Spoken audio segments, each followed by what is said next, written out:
Well, good afternoon. Thanks for hanging in there today. I am excited to talk about one of my favorite topics, conflict. I'm sure it's one of yours too. Usually it's just me that's excited about this topic. But I hope that by the end of this, you'll be a little bit more on team productive and healthy conflict. Hopefully, we'll see how that goes.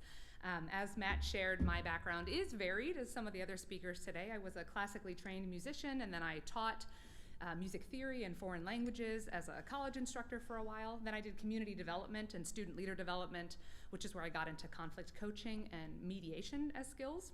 And then the last few years, I became a software engineer, a full stack engineer, and now a DevOps engineer. And I'm a proud boot camp grad. And if I were to sort of display all of those backgrounds, I would put arrows kind of going both directions for all of those because I haven't really given up any of those identities. I still do volunteer mediation in Minnesota, specifically around community dialogues for racial equity, racial dialogues, and then also I still am a teacher and I'm a performer as well. So we never give up those identities, we just kind of adapt and change as we go. We're going to talk about getting to a core definition of imposter syndrome, which I think has been misused and mislabeled quite a bit, and also how conflict fluency can hopefully help. So if you're able to read the slide, you'll see it says, how is imposter syndrome defined? But the word syndrome is crossed out, and the word phenomenon is there. So if you weren't aware, the original research done in the 1970s by two researchers in the United States was actually coining the term imposter phenomenon. And it was research that was focused on high-achieving women. I think it was almost exclusively white women in the study. They were MBA grads, and they were in their post-career climb. And so the researchers called this imposter phenomenon. And words matter in any language, and they have meaning. And phenomenon to me sounds nicer. It sounds almost fluffy and fleeting and interesting. And then over time in sort of more popular culture, the language switched to syndrome, which sounds, I'll admit, downright terrifying. It sounds negative, it sounds afflicting, and it sounds like it impacts a huge part of life. But I just want to point out that that was not the original intention of this research, right? That it was, in fact, imposter phenomenon. I'll call it imposter syndrome because that's what we're used to. But let's get at this definition of it so that we can understand what it is. We hear it so much, but what is it really? So first, there's this perception of self, or often a misperception. Regardless of the accomplishments or achievements, a person who experiences imposter syndrome may still feel self-doubt. They'll push harder and harder, never making any real progress because they're the ones moving the goalposts. There's this aspect of fear and guilt, fear of failing or of succeeding. So you really lose either way in this picture. And then feeling guilty when you do succeed, or this idea that you're a fraud who's going to be found out. There's one key part of this definition that really started to spark my curiosity as I researched this phenomenon. And that is that imposter syndrome is considered to be environmental, right? It is studied as it's researched as a reaction to particular stimuli or events. It's an experience that happens within an individual. And it is not diagnosable. It is not included in the DSM or in the International Classification of Diseases, although some maybe related things such as anxiety or depression, they are diagnosable. And so in the United States, which is my background and lens, that means that if someone feels like they have imposter syndrome, they cannot be diagnosed with that, even if it's afflicting them in some way. This means that they cannot receive workplace accommodations.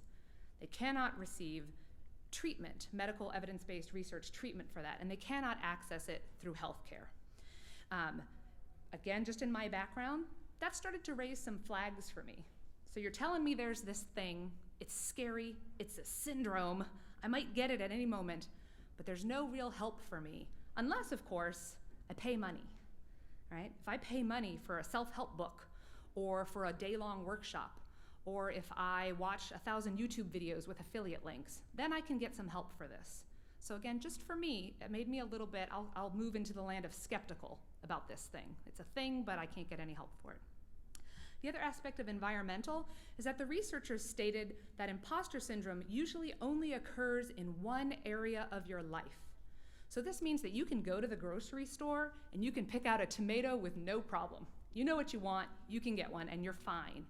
But then you go to work and you feel like a fraud. And my question is, why is that? What does that mean? So then there's this idea of the imposter itself. Again, language matters.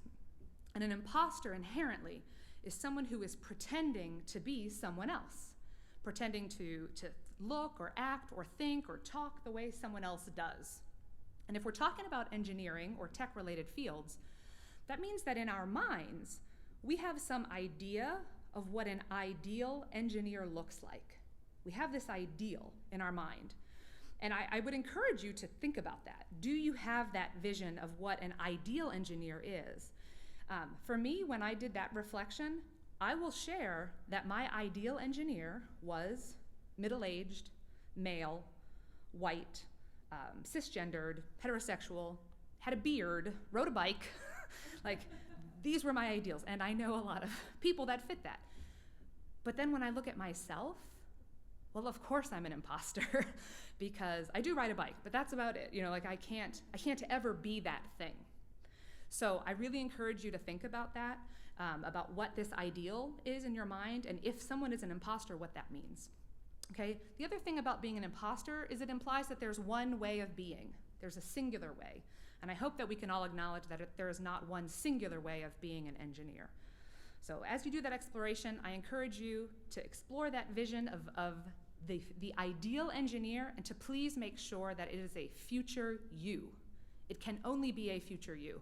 A you who has a new certification or who has new skills or something like that. But it really needs to be you. So I hope that you'll start to see that maybe imposter syndrome is not all it's cracked up to be or all we've heard about. I hope that I'm sparking some curiosity. Could it be part of the issue, right? Could part of the issue be the systems and the structures and the environments that are implicitly or sometimes explicitly maintained by those who are in them or those who benefit from them? Could that be?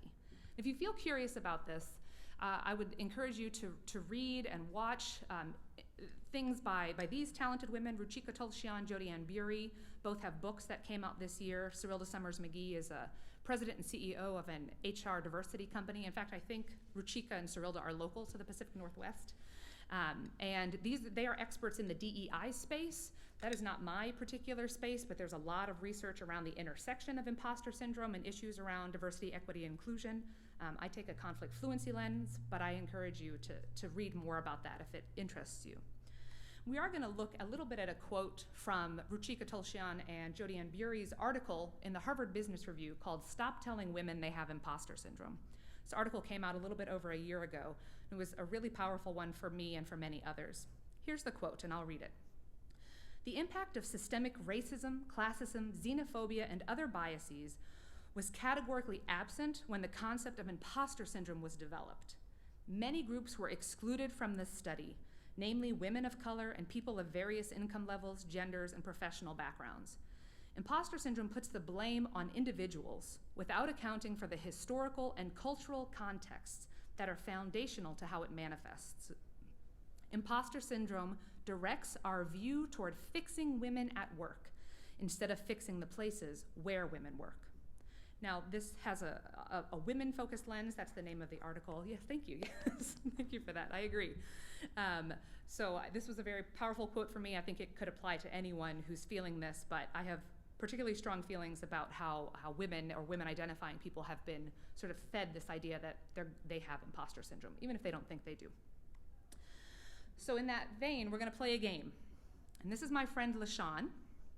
LaShawn's a bright, upbeat, woman-identifying person who recently graduated from a boot camp. She had some professional experience before boot camp, and she's proud of that past. But she's really jazzed about breaking into tech and to see what her future holds in this new industry. During boot camp, she heard about imposter syndrome. There was even a talk given about it, but she didn't feel that it applied to her very much yet. Now she's got her first job. She's nervous but excited, and I'm going to share some of her early experiences on the job. These are real experiences shared with permission, by the way. So I'm sharing with you her early experiences on the job. I want you to put yourself into LaShawn's shoes, and we're going to play Do You Have Imposter Syndrome Yet? So I want you to think about if this was you, how you might feel. And then you can raise your hand if you're able or verbalize, I have it now, or something like that, if and when you think you might start to identify with the feelings of imposter syndrome. So reading the onboarding documents, LaShawn sees, we pride ourselves on our welcoming culture. Hey, that sounds great. Okay. Maybe you don't have it yet. We'll keep going. LaShawn notices that the team has a lot of members with similar backgrounds and even appearance. They seem to all be white male. They're all parents with similar aged children, similar hairstyles, similar clothing choices, similar hobbies. Some even live in the same neighborhood. They've known each other a long time. They have lots of shared experiences. A few even changed jobs together. That's funny, right? LaShawn realizes that the team seems very close. And while she does have some points of commonality with some members of the team, she's also different in key ways. Okay. So, yeah, starting to feel a little something there. Then this quote happens. This comes from a peer, not someone LaShawn has worked very closely with yet, but a peer on the team.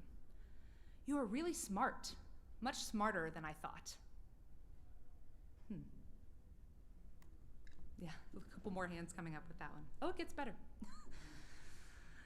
LaShawn is invited to a larger company presentation outside of the team, where her manager was asked to give a talk about the hiring process that LaShawn went through.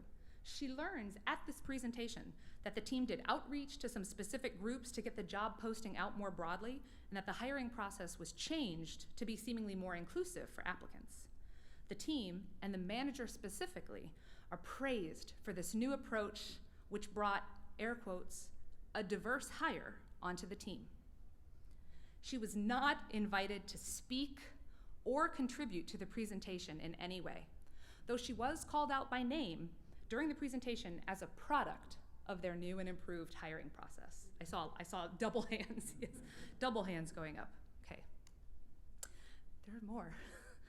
LaShawn wants to get to know the team better, really has only worked with one other team member on a regular basis. So in her one-on-ones with her manager, she asks about doing something non-work, something fun that the team could do to get to know each other, maybe trivia or something like that. She's told by her manager that the team wouldn't like that, but that she could schedule individual one-on-ones with each member of the team if she wants to get to know them better. But they all seem really busy, and she doesn't want to impose. I saw a lot of hands up already before, but. So this team has a feedback model that is no news is good news. Basically, just assume everything's fine until you hear otherwise.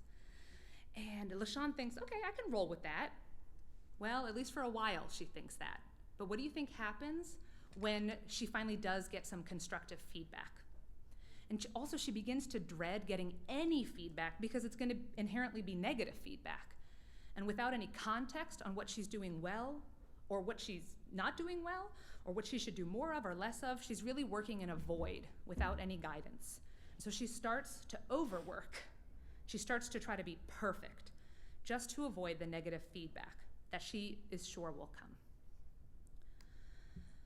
So LaShawn's not feeling so hot now, and I saw by the show of hands and the reactions that maybe you're feeling that way too. And so to recap here, I want to reassure you that whatever you feel is absolutely okay for you. I'm not here to tell you that you don't have imposter syndrome. I'm not here to tell you that you do, sincerely. You get to decide what you feel and how you want to label and address those feelings.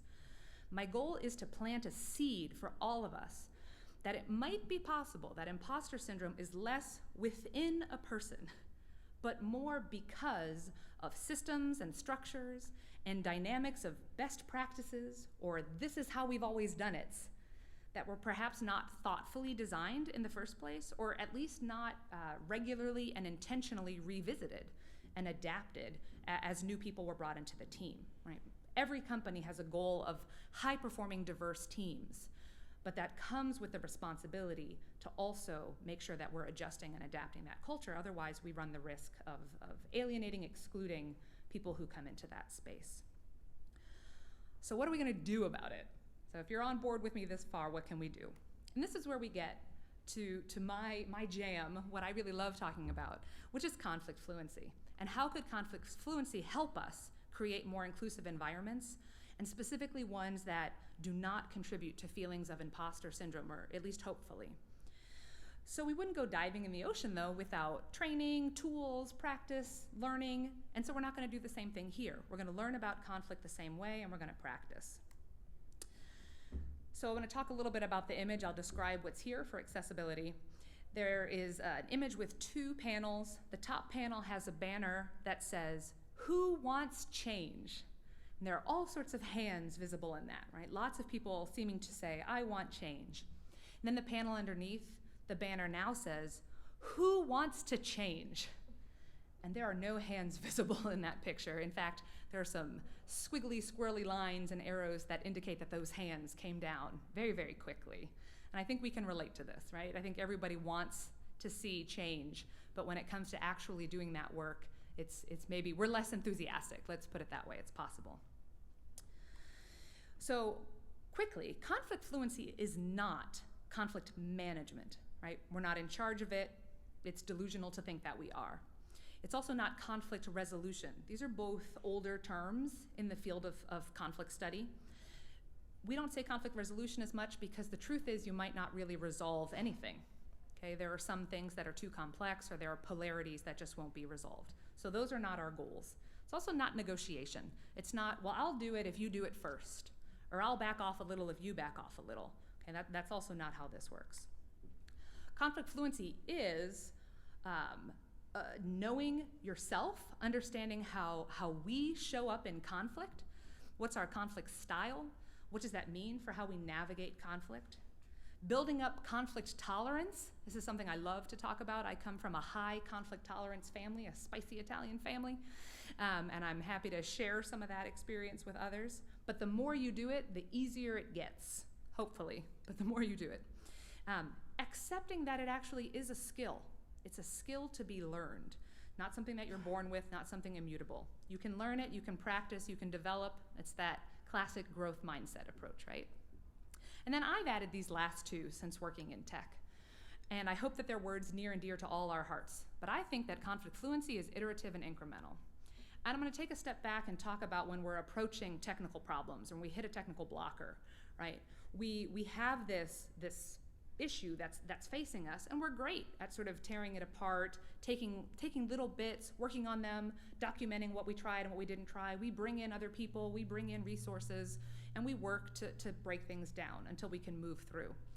But when we have this ball of conflict, and that is how it feels to a lot of people, we don't even want to approach it. We want to kick it down the road or hide it under a rug. We want to turn away from it. But I hope one of my real goals in this field is to get people to take those same skills that you've learned and developed over the years when approaching a technical problem and think about how you might apply them to working through conflict in a healthy and productive and constructive way. I think the skills are there, we just have to try it. So who should practice these skills? This is a very easy answer. All of us, right? Leadership, managers, the person who is impacted should.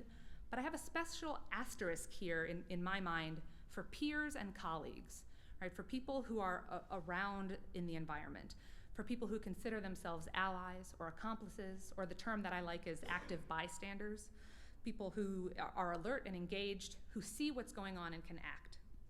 This is where knowing yourself really matters, because no one is separate from conflict that's happening. We can pretend that we are, but we're really not. And so if you see it, but you know that you are conflict avoidant, you don't like that feeling that happens when conflict comes up, you can still act. You could still say something to a manager. You could still say something to someone else. You don't have to dive right in. Or if a person comes to you with a concern, they're the one who's impacted by a conflict. You can say, if you know yourself, openly and honestly, I have a really hard time with conflict personally, right? But I see you, and I hear you, and I want to help. Could we brainstorm next steps for you? Could we figure out who to talk to together? I'll be with you in that process. So even if you feel like you're not the right person, there are still steps that you can take. I can't say that enough. Everybody can do something. There's a lot of information on this slide. There's a lot of skills in conflict fluency, and I would do another talk on this. But the core skills, one is viewing conflict as valuable or having value. It is a step toward change. So if you can stop viewing conflict as something that causes fear or that you have this aversion to, but view it as, when healthily managed, when productively managed, as a step toward positive change, then it'll be more likely that you can work through the lens of conflict fluency.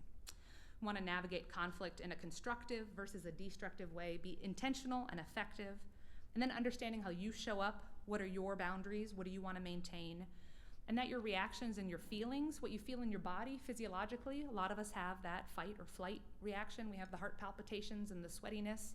That's okay. That's not good or bad. It's just data for your body, for you to understand and know what that is.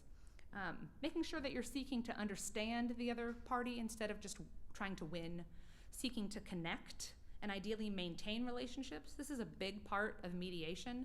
When we do mediation, if the parties involved, if they don't want to maintain a relationship, then they shouldn't be in mediation. They should do something else, right? It's important that we're talking about maintaining relationships here when we're working through these types of conflicts. And then practice, practice, practice. And then practice some more. One other aspect of conflict fluency skills that I think is really important, and again, it's another thing that we do when we're working on solutions and technology as well, is we do a risk assessment. And this doesn't have to be a big formal process like a SWOT analysis. It's just simply thinking through, what are the risks here for me to act? Whether I'm the impacted person, whether I'm the manager, whether I'm a leader, whether I'm a colleague. What's the risk of inaction if I do nothing? How will I feel? Right? Will I be propping up a system that's harmful to others? What's the risk of the unhappy path? Am I ready to accept that or mitigate it or ameliorate it in some way? Can I adjust? And then make sure that you can get some help from others. Talk with trusted resources. Is change even possible? Is it worth it? It's okay to do that honest assessment. So do that assessment and then trust your instincts. So let's meet LaShawn again. LaShawn's still looking a little bit rough. But she's done her risk assessment and she wants to act in this situation. So we're going to go through some areas where she and others could make different choices moving forward. That's right. So let's go back to this idea of priding ourselves on our welcoming culture. Now think about this. When a company says that it is already welcoming, what could that mean to a new person who doesn't actually feel particularly welcome? This is that idea of intent versus impact that you've probably heard about in other spaces, right? They think people will feel welcome, but in fact, the impact might be that some groups or individuals may feel unwelcome or even alienated if they're not welcomed in a way that works for them. So if you were a colleague and you knew that this was the onboarding document in your company, in your team, you could use the skills of reframing and reflection. So you could hold the company accountable through these skills. So here's a reflection saying back, I know that we feel like nice people, we're kind and we're welcoming, but here's the reframe. But how do we know it's actually working? What are we doing to ensure this? This could be a problem if people don't actually feel welcome, but it's also an opportunity for us to do better. This is the idea that if it isn't measured, it isn't real. Or maybe the manager in this role learns that LaShawn's not feeling pretty welcome. The manager could say, what could we do as a team to help you feel more welcome, LaShawn? Pretty straightforward question. Maybe acknowledging what was done in the past. I know that when you mentioned trivia, I pushed that idea aside, and I'm sorry about that. Could we bring it to the team to discuss? Or maybe ask them what activity might be good for us to get to know each other better. I'm happy to put that on the agenda for the next team meeting, and you can lead that discussion if you want, or I can, whatever you would prefer. Or what other ideas do you have? So the manager in that role is modeling this idea of apologizing or taking responsibility, ask how to make it right, but also bring some ideas to the table, right? Bring some ideas to the table, take responsibility, ask how to make it right. So this quote, I acknowledge that this one's tougher for me.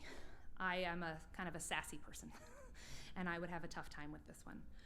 But I would say this idea of asking questions, getting very curious if this is said. So someone says, you're really smart, much smarter than I thought. LaShawn could say, tell me more. What do you mean? Because we don't actually have enough data yet, do we? We don't know. What happens if the response from her colleague is, I didn't pick this stuff up nearly as quickly as you are. I'm really impressed. That's a very different conversation than maybe where we thought it was going, right? It actually was a poorly worded compliment, perhaps. Or maybe it's not. Maybe there is some bias revealed in that answer. Maybe it's, well, I guess I assumed a boot camp grad wouldn't understand a lot of this. So there's probably some bias there, maybe some educational bias. Or even an identity bias. Well, we had an XYZ identity person here before, female, BIPOC, whatever that might be, and they didn't understand anything. Now we're in a different conversation, right? And this is that skill of adjusting and adapting. And so what LaShawn could do here is get even more curious. That's always a good thing to do. Say something like, how many people like me have worked on the team before? Oh, that's interesting. Why do you think that is? Right? Try to get some more information. And this time we're also connecting with this person as well. LaShawn could say, as someone who identifies as XYZ, I guess I would disagree with that, especially since I've had the opportunity to work with many very talented XYZ people in the past. Sure. Or in this attempt to seek to connect, it's always excellent to use yourself as an example if it can be authentic. LaShawn could say, well, since you shared with me that I surprised you in some ways, notice that that's a positive reframe, not since you shared with me that you thought I was stupid, but a positive reframe. Since you shared with me that I surprised you in some ways, I guess I'll share that I was kind of expecting you to not want to teach me based on some experiences I've had. But I'm really grateful that you've been willing, and it's been so helpful to me. I appreciate it. So, seeking to connect, right? I mean, there are many, many different ways, just some ideas on how anyone could approach this. This diversity hire, this one feels pretty icky to me, and I think it would require some action. And maybe LaShawn brings it up directly with the manager. When you gave the presentation about new hiring practices, I felt like I was publicly labeled as a diversity hire. And then wait, see what happens, because you don't know what that next step might be. I hope it would be an apology, a realization, an apology, but we don't know. Maybe that's what happens. Thank you for sharing that was not the intent. I appreciate that. That was, however, the impact that it had on me, and I worry that others heard that label as well. And then here's the rub. What does LaShawn want from this conversation? What's the goal? And that's where that risk assessment and the planning ahead of time really matter. So what's the goal there? Does she want an apology, personal, public? Or maybe what she wants is to work with the manager on the presentation, to have a voice in the presentation, to have her say in the hiring practices, maybe. And maybe, hopefully, obviously, get rid of that language of a diversity hire or a diverse hire. If a colleague noticed this, and because they were at this presentation, maybe say something about it. Call it out, talk to that manager, or ask LaShawn if there's some support that might be needed. Everyone here, if the manager realizes it, apologize, ask how to make it right, bring some ideas. So I think there's a lot that could happen in this. So to recap, imposter syndrome. It's not you, it's them. It's right, it's all of us, it's these systems, it's the structures. If you realize that you do have a vision of what an engineer should be, an idealized vision of that perfection, at least make sure that that vision is a future you, not someone else, because you can never be that other person and it just sets you up to fail. Conflict fluency is a skill that takes practice and more practice, takes some tools in your toolkit, and finding safe ways to work through using those tools. And that everyone can have a role in working through conflict towards meaningful change. Every single person. No one gets to step out of that. And I would say let's talk about it if you have any questions.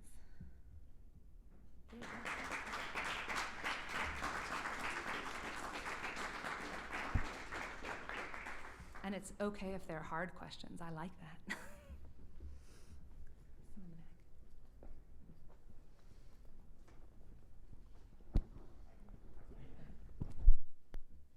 So I guess my question is, not every company is very welcoming to this kind of approach to things. They don't necessarily want change.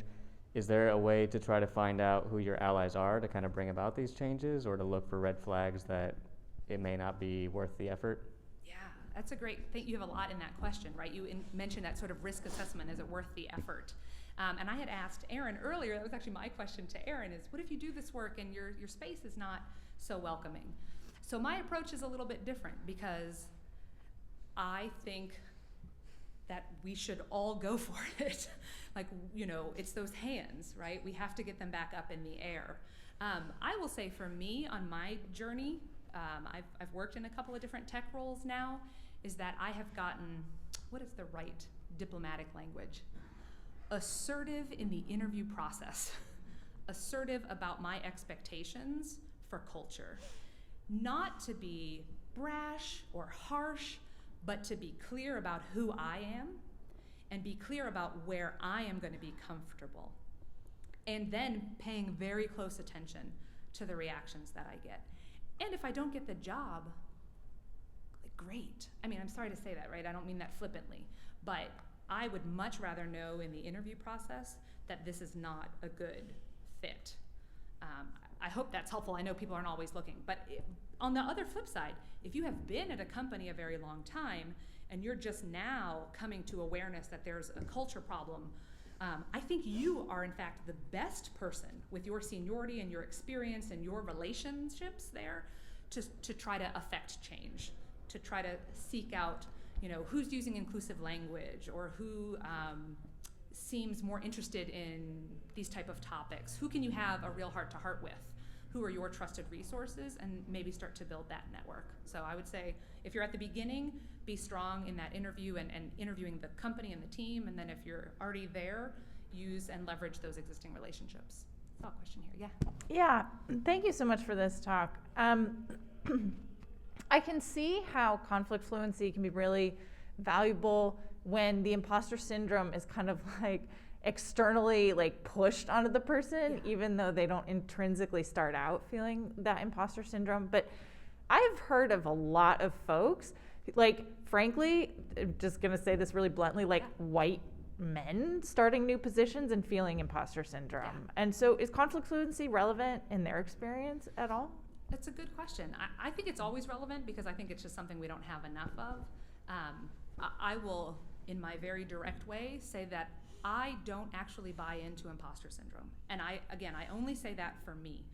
My research and looking at the history of it and how it changed, my understanding of somewhat of our kind of capitalist society and what that means, I'm not sure that it's a thing. I'm happy to be wrong. I'm happy to hear people's experiences on that sincerely, and I'm not trying to convince anyone.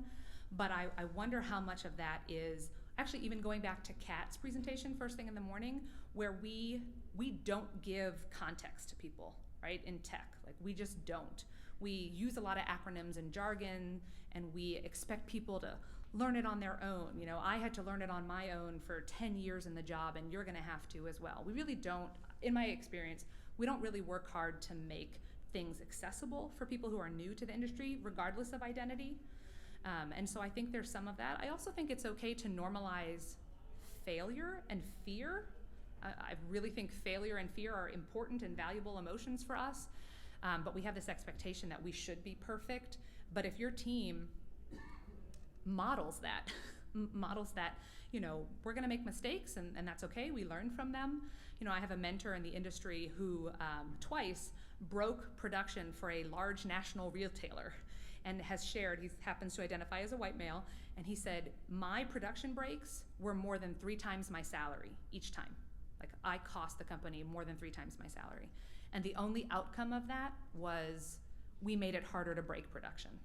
Right? We made it harder, that was the outcome. It's not necessarily blameless, but it's, I think what Erin said, sanctionless, you know, that there's not repercussions for those types of mistakes. I don't know if that's answering your question, but I think it's, yes, I think conflict fluency is valuable, but I also would push back against the initial, you know, why do you feel like you have this? Are you okay at the grocery store? Are you okay elsewhere in your life? And if someone says, actually, I'm not okay at the grocery store, and actually I'm not okay in my social life, and actually I'm not okay at work, then if this is a friend of mine, maybe we might talk about some other words, some other diagnoses that may be more attached to that, but that's actually not imposter syndrome. So I guess I would push on that initial premise a little bit more.